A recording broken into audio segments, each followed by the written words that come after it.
We'll talk about the communication between a director and the below-the-line crew, which includes the assistant directors and the other crew members. Communication is very important, especially when it's so expensive to bring everybody together. Well, you start with, first of all, let me just say that I have a very open mind about who we hired in the company. Generally, I hired people from scratch. They would come in, they had a work ethic, which was really very, very important. Now, that was true with certain stations, and it worked very, very nicely in certain departments. But when you had, you know, a DP or a camera person or a gaffer or a grip or on that level, it came from the kinds of experience. So what you have to do is knit them together. They generally all know each other, and you get to be part of their clique.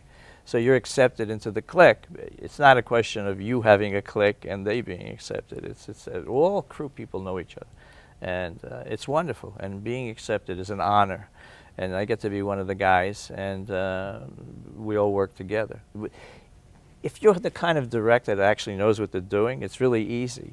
It's actually easy, because when you talk about f-stops and stuff like that, and depth of field and understanding focal lengths of lenses, it's really, you know, they go back and they say, hey, this guy actually knows what he's talking about. Yeah. And so it's easier. It's when you don't know those things that the crew is going to say, no, you know.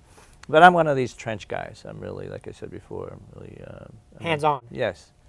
Yeah, and I owned all my own equipment. I owned my own Aeroflexes and BLs and all those toys and lenses and gaffing and grip equipment. And so it was always right there for us. It was never used by somebody else. It was only used by us. That's a key word, us. You know, because there's many people who were doing it, not just one or two people. Oh, I have a crew of as many as 30, 40 people, you know, doing things.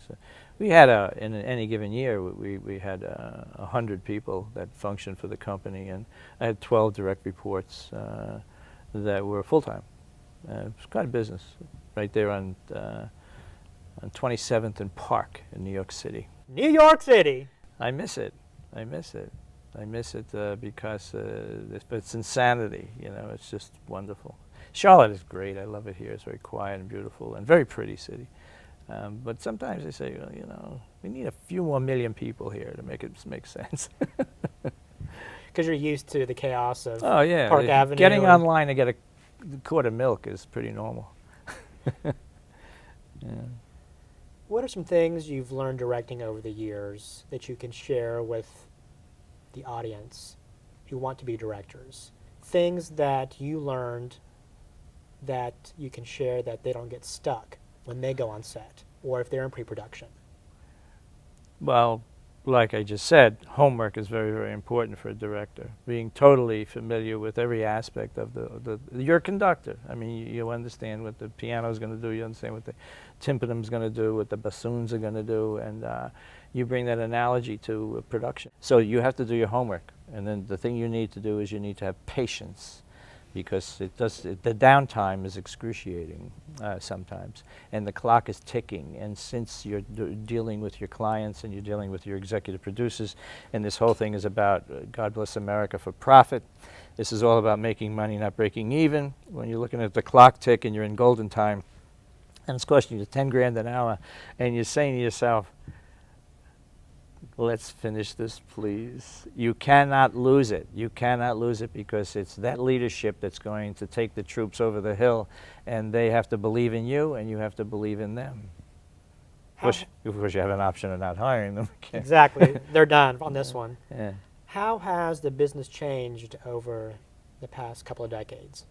I don't think it's changed at all in terms of people. I think that people are pretty much, the creative aspect of it is still demanding. The production aspect is totally demanding in terms of concept and execution. What I think has changed is the technology, of course. So whether you're doing, you know, anything digital or anything of that ilk, this is really cool. I mean, people would say, oh, you know, film is the only way to go.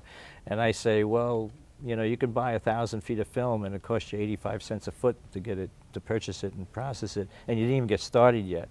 So it's like this, round numbers, it's $850, right? Now you can buy a little digital cassette, which is an hour long, not 11 minutes, and it costs you $10. Now, who's going to win in today's economy? So digital is going to work, But does it mean that the purity of film and the essence of the silver screen and the halide and all those wonderful things aren't going to be just terrific? It's a reality of the industry that's going to command that kind of respect in terms of the technology. So that's what's changed mostly. I think the people are still striving for excellence in communication, and I agree with that.